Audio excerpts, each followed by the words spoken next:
And we make sure that these people are careful in their approach and understand for real what they're getting into.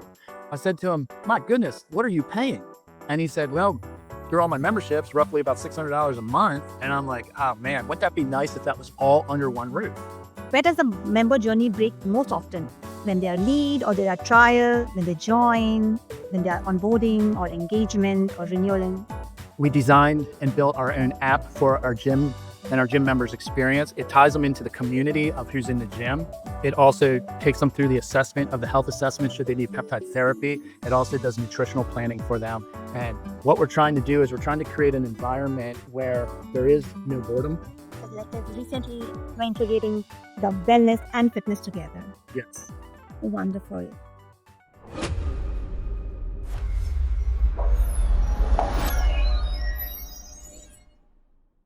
From gym membership to health club, how a brand blends training, recovery, and community to stay relevant right now.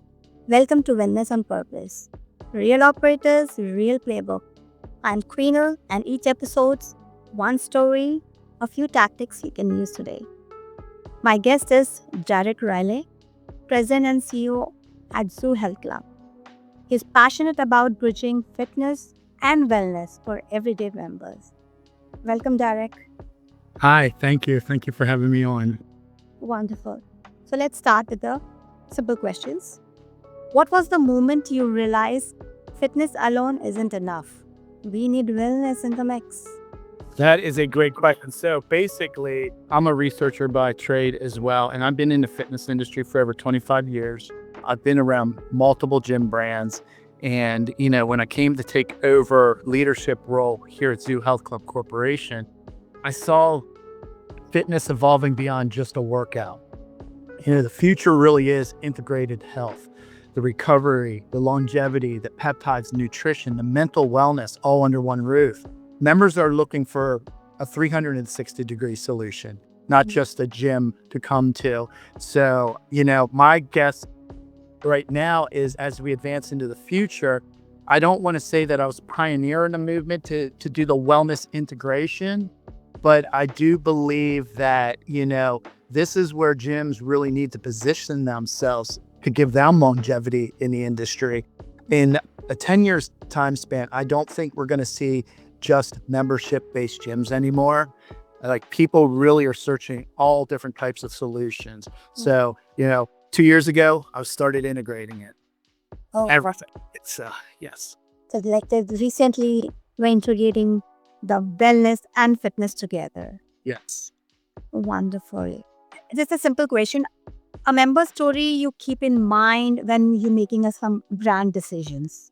Yeah, maybe it might several members or maybe your past experiences. Therefore, you're making changes in your organizations. And what enforced you to make these brand decisions? Yeah, that's a great question. And it is actually, believe it or not, it was a couple years ago, I was talking to a prospect that was looking to get into our franchise. And just through this conversation with him, he started laying out everything he goes to and what he pays for. And he's like, Derek, I have 2 gym memberships. I got a membership to a stretch lab. I got a membership to a cryo place.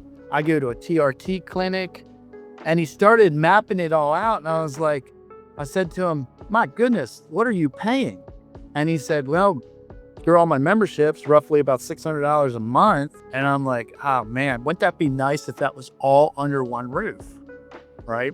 Yeah. So then my wheels started to spin and I'm like, hey, look, let's talk about the wellness integration, which is the most important aspect of when I did the putting together how I'm mapping out the next few years for my brand.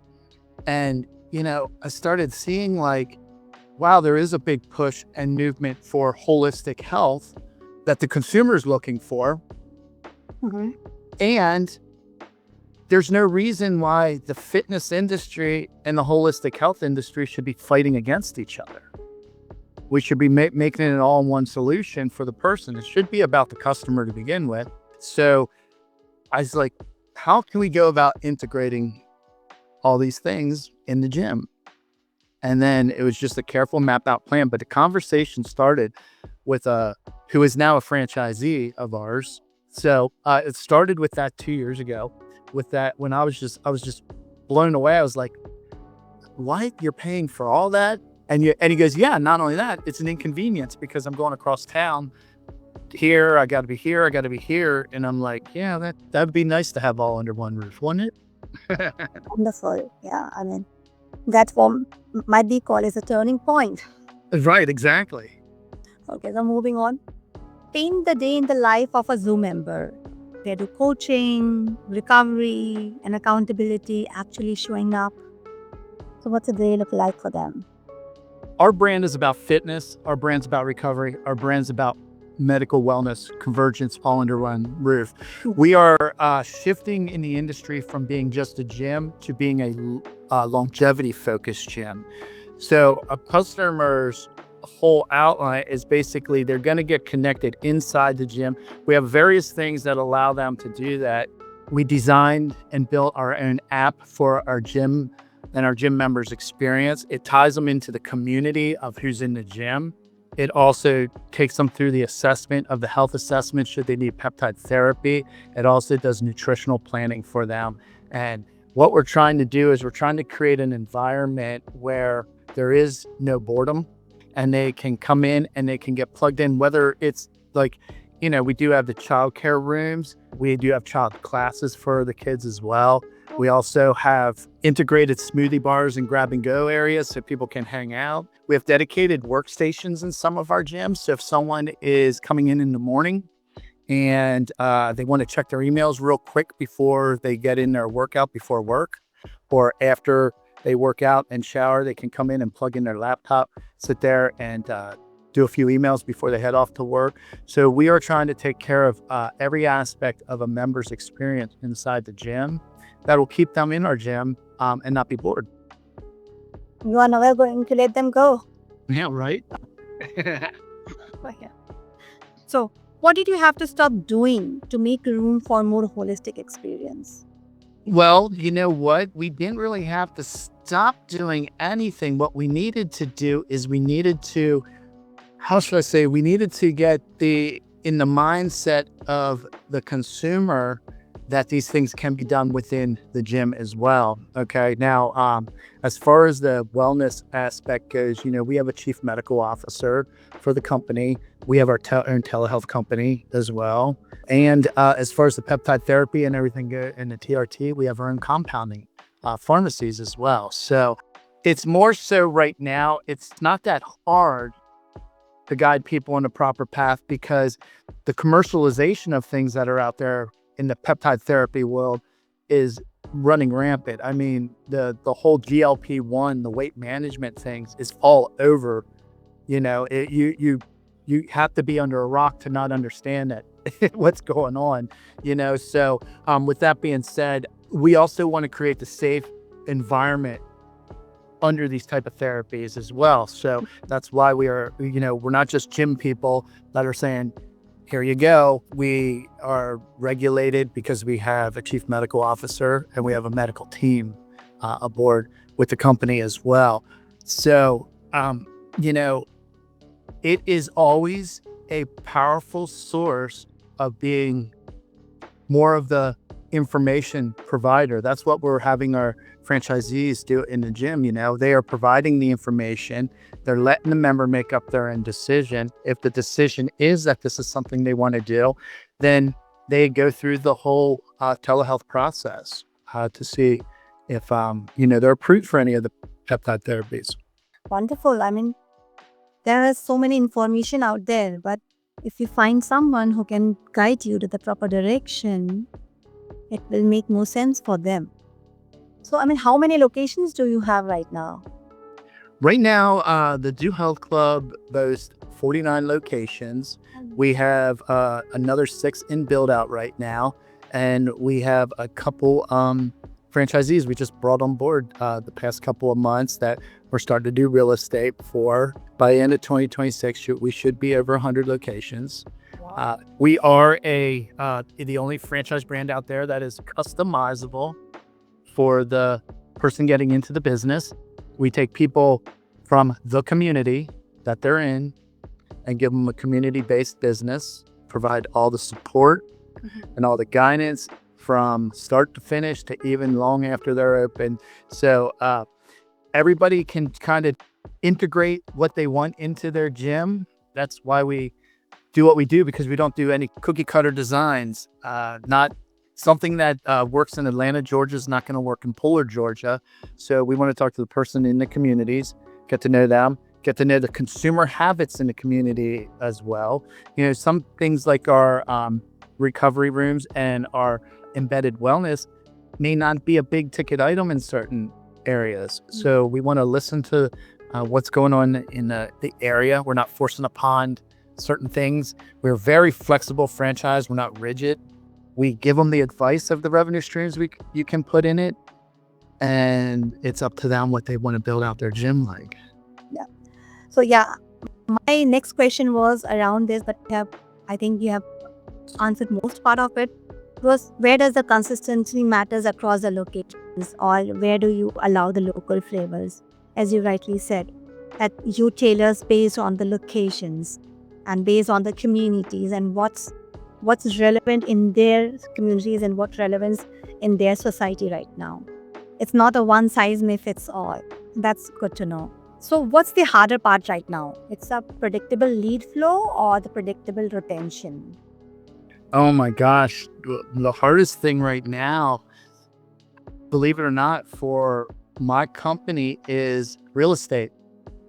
Real estate is a very tough endeavor nowadays. I mean, I think it's a brutal world out there with in the commercial real estate land. We got tons of people that have become franchisees, and we're still going through negotiations of real estate for them. We don't really actively advertise our brand. You don't want to see a TV commercial. Most of the people that own our gyms either saw a little clip it in the social media on us at one time, or they were in close proximity to one of our gyms and have been a member. So we don't have, I shouldn't say we're not an exclusive type ordeal, but we bring on people that have our same values. We're not taking people that have a checkbook and can afford this. We want people that fit in with our family, that have the same values of what we're trying to accomplish as a brand, to make our community stronger and our franchise brand stronger and stronger. And that's how we kind of grow. I'd be kidding you if I didn't tell you there's so much interest in it, but we take our time and really make sure they're the right people for the brand. Not making it exclusive in nature, but also I'm very careful about handling people's investments. When you're investing quite a bit to get into a gym, the last thing I ever want to see is someone lose that investment. That would break my heart. So, there's one thing to have a dream.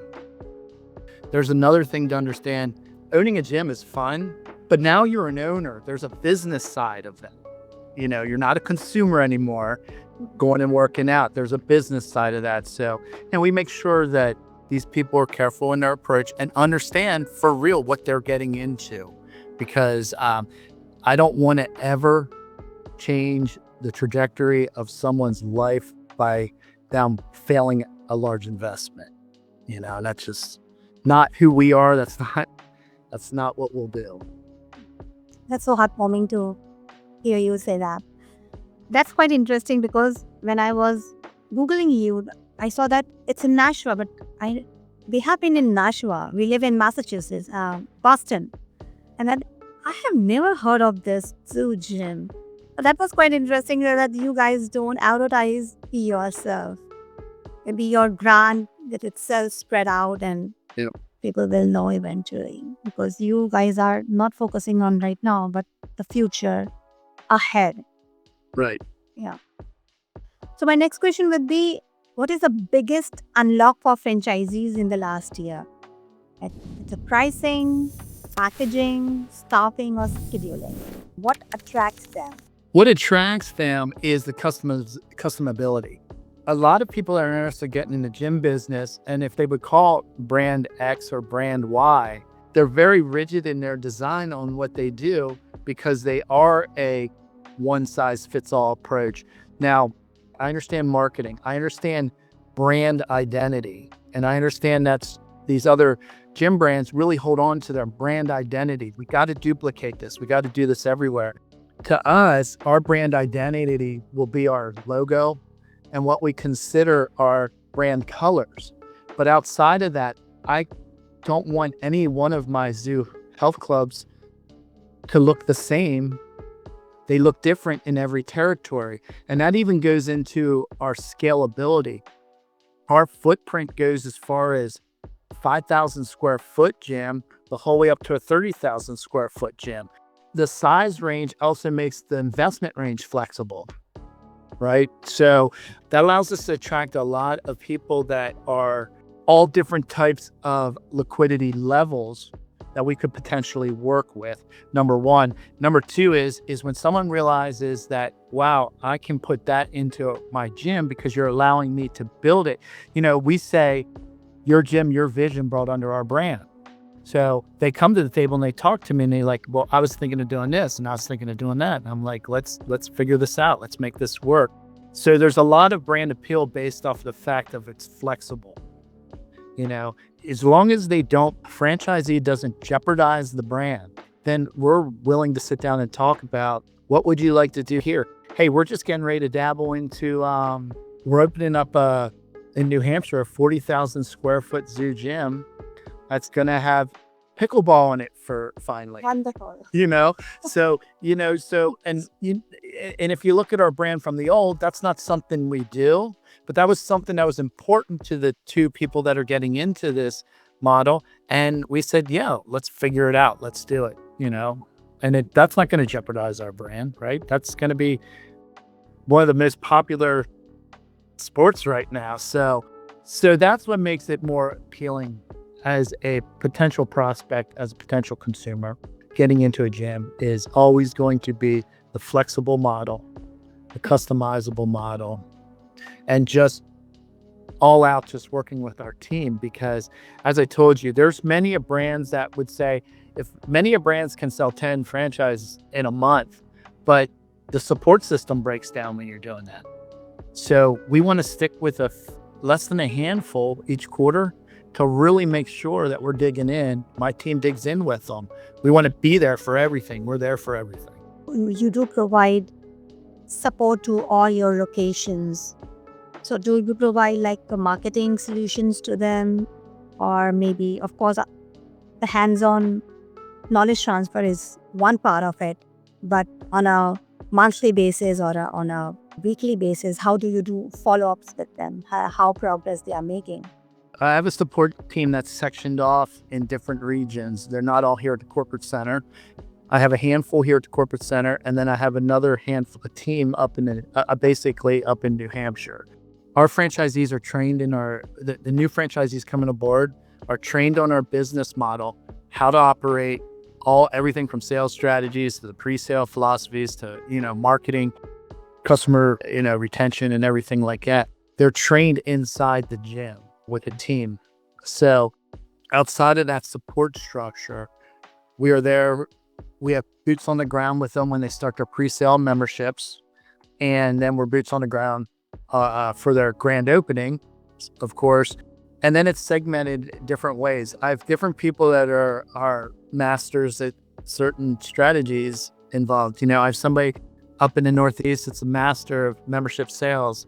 I have someone here at the corporate office who is the vice president of longevity and wellness. So when we bring in the wellness service, we sit down with the franchisee, we go over everything, how to set this up correctly for your members, and and launch from there. So outside of that immediate happening support, we also do real estate negotiations for them. We're the ones that negotiate the real estate.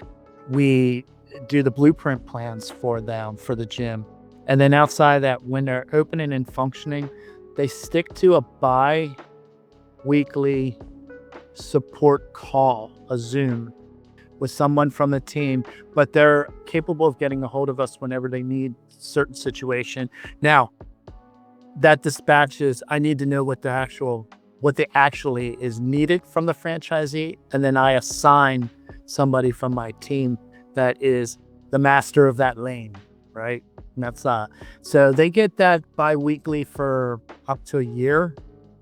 Okay. And then we ask them at the end of the year, do they just want to switch back to once a month type? We're going to check in, we're going to see what's needed. So that's kind of where it is. After a while, they just get a hold of us when they need us. Sounds good, because we are not a franchisee also. You are in a physical fitness. We do provide physical fitness to the kids ages 1 to 10. So I completely relate to what you are saying. So now I'm zooming it a little one level above. So if one thing is slipping this quarter, what is it? It's lead volume, slow rate, maybe for the members, or which one hurts most to you? I guess a lot of happens with lead rate sometimes is it works till it doesn't. We like to get our membership leads happening to involve them in everything that's going on. I think a lot of companies focus on just getting memberships or gyms. We're more than that. So we like to work with, companies that are like, hey, look, I can encompass everything, because I can tell you right now, a gym membership will sell in the back end if you lead with something like, hey, we are a wellness center in here right now, or we are a recovery room, we have these assets. So I always like to have the lead marketing kind of guide them in what we would consider our ancillary services, because ultimately that'll sell a membership. But I think so many companies really focus on, well, you want members, right? You want members. So let's do a transformation challenge. Let's do, this or that. And I think sometimes you can mask getting a gym membership if you lead with something that was an ancillary service, because that's going to bring more impact. Wait, that gym is doing that, So I'm also a firm believer in always marketing some sort of service for kids. And I've worked on gym operations for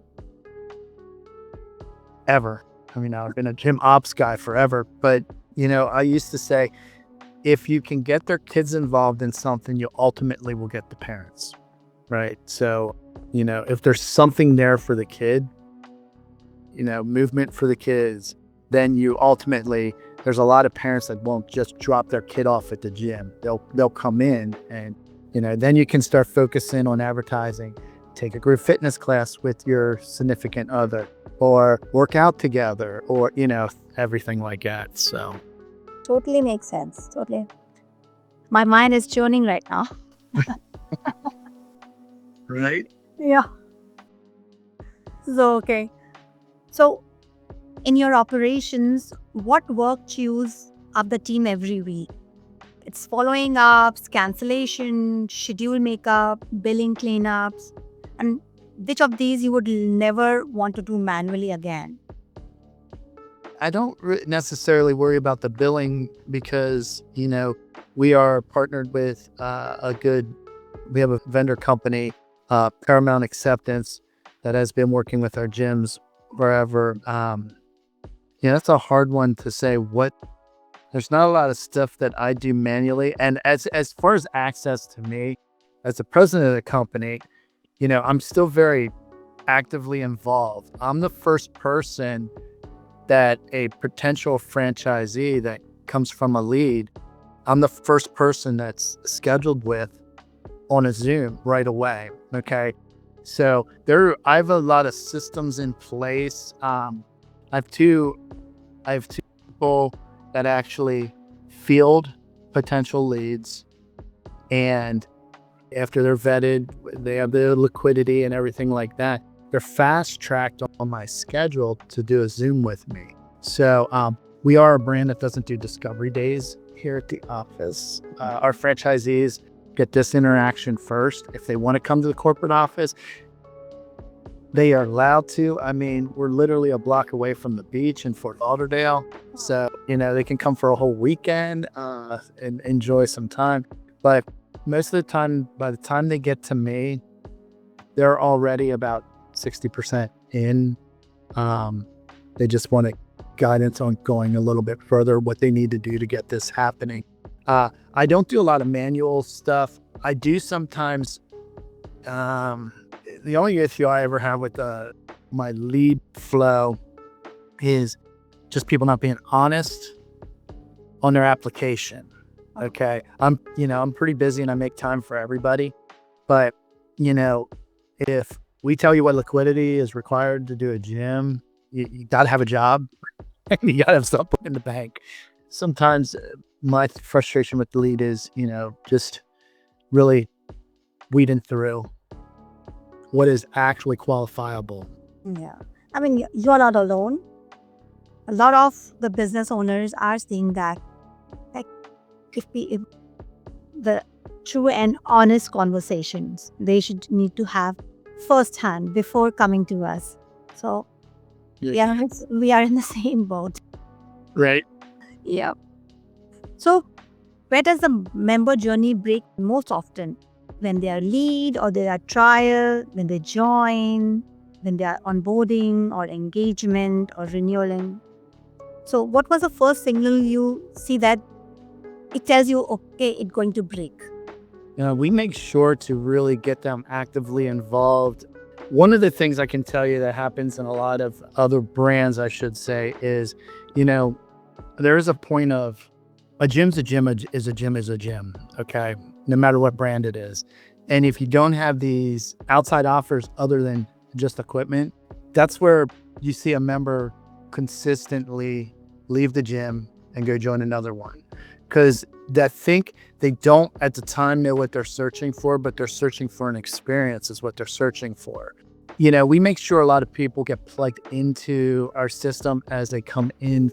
We train our franchisees to how to really plug the customer into the system, garnish them through the whole journey. Now, we have a lot of other things happening in the gym that allows a member not to get bored and just go seek out something else. Retention is always key, and retention won't happen with boredom.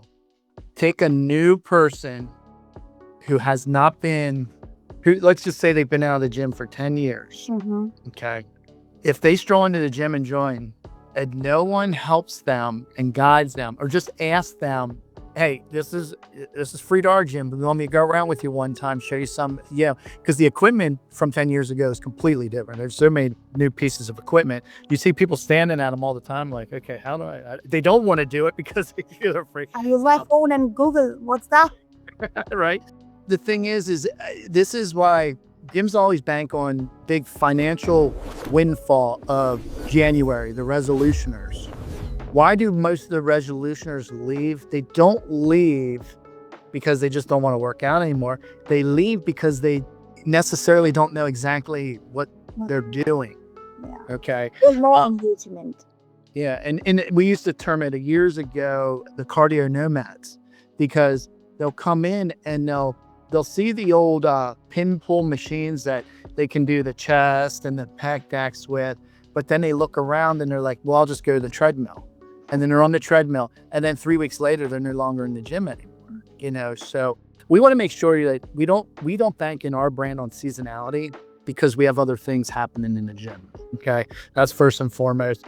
Second off is we want to be very upfront to the consumer when they're coming in. What is your experience with the gym? Would you like one of us to show you some of these new pieces of equipment type ordeal?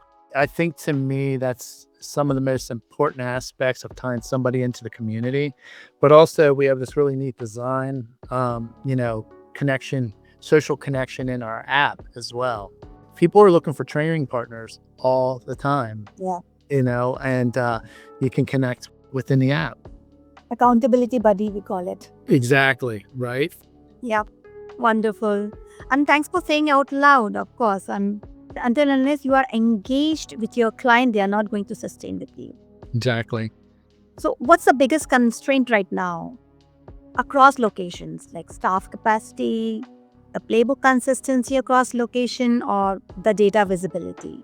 One of the biggest things for me right now is across my brand personally is when we did the redirection of where we're going with the brand, back in late 2021, the way I shifted focus on everything is now it's trying to get all the past franchisees to, and that's the other thing.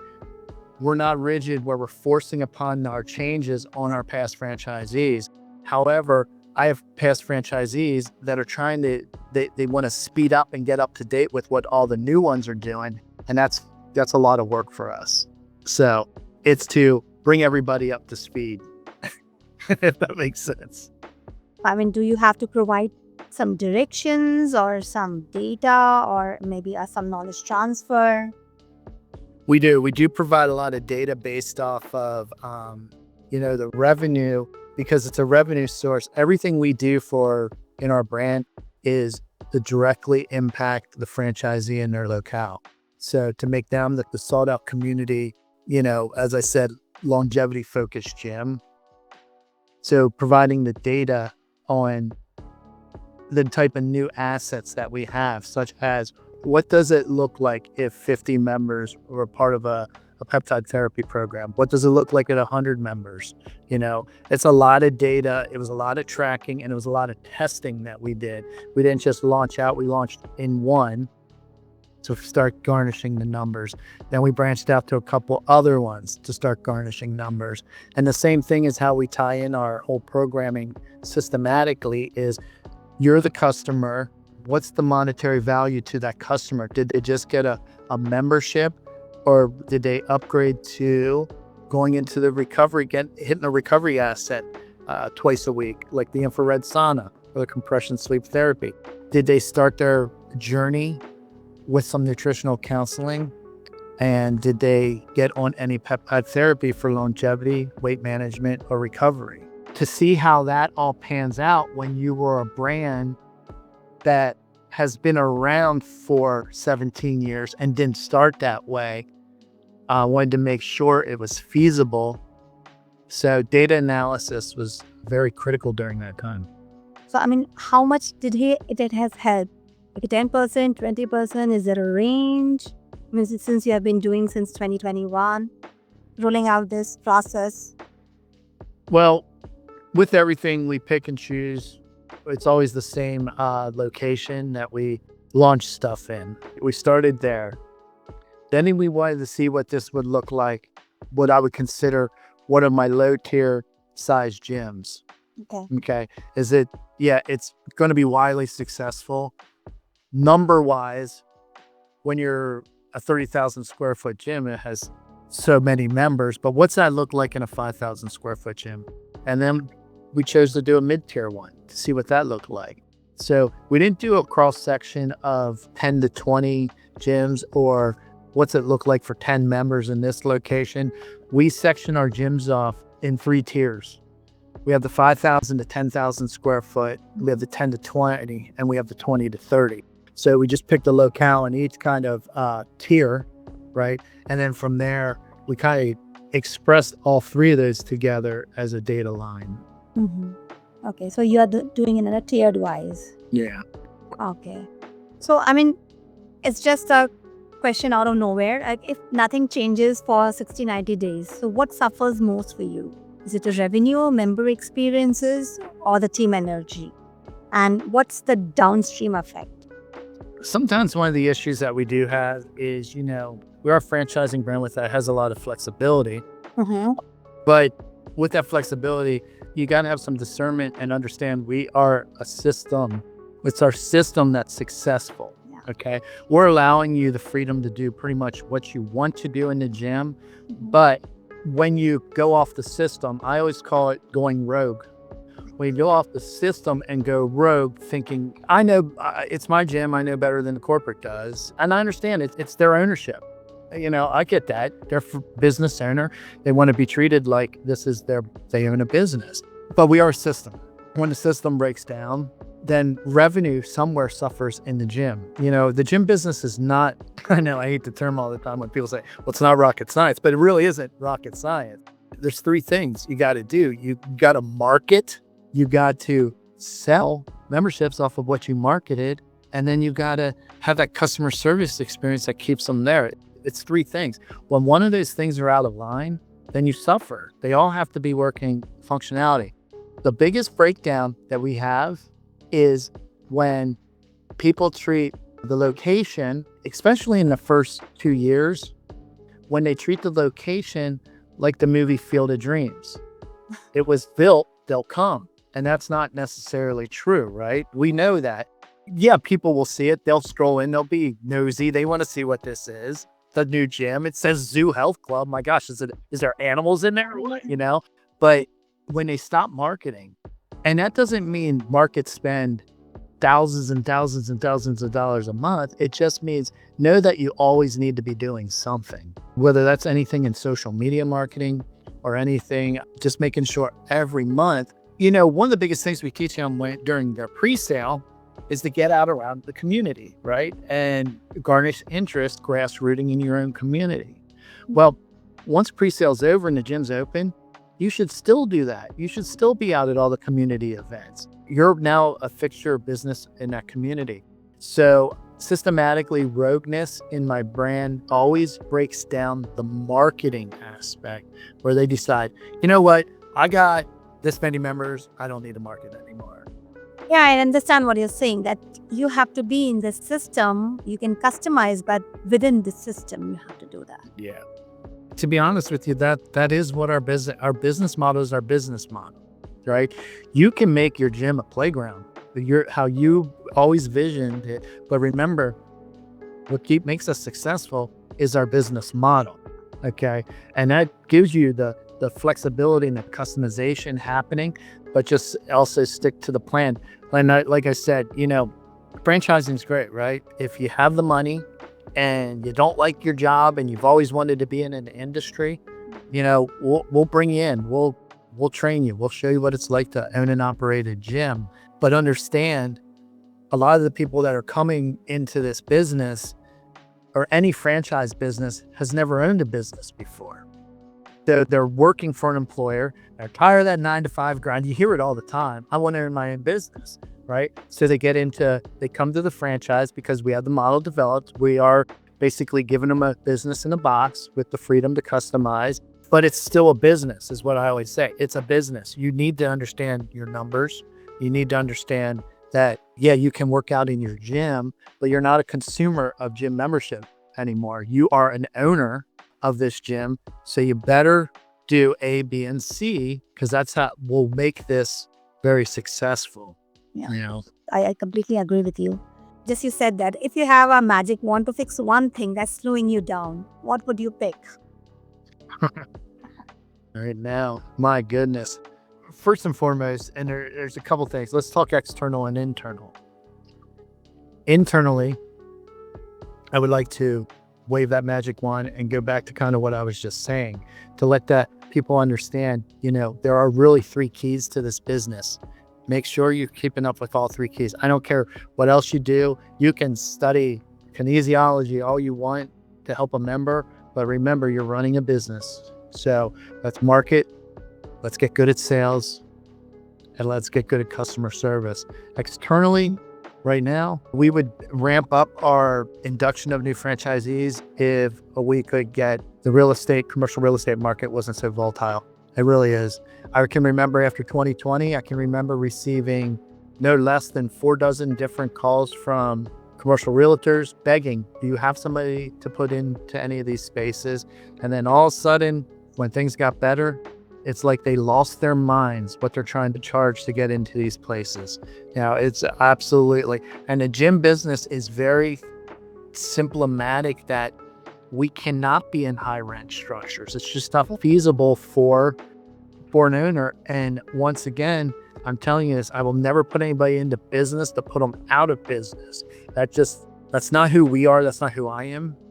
Especially as a leader of this company, I don't want your money if I don't feel like it's going to work, right? I want to make sure this works. So I really wish we could ramp that up, but you know, in due time, markets. I mean, look at all those businesses. Thank you for doing that. You don't have any franchisees in Massachusetts right now. I did see in Nashua. Yeah, no, we just actually, the last week we penned a guy that's going into Brockton, Massachusetts. Yeah, and actually it's taking over an empty gym. I won't say the brand on your show, but it's taking over one that is no longer there. Wonderful. Good to know that you are coming into our state. Welcome. Yes, we are. Yep. Yeah. So, Jared, this was very sharp and usable. And thanks for opening the hood. Yeah. And thank you.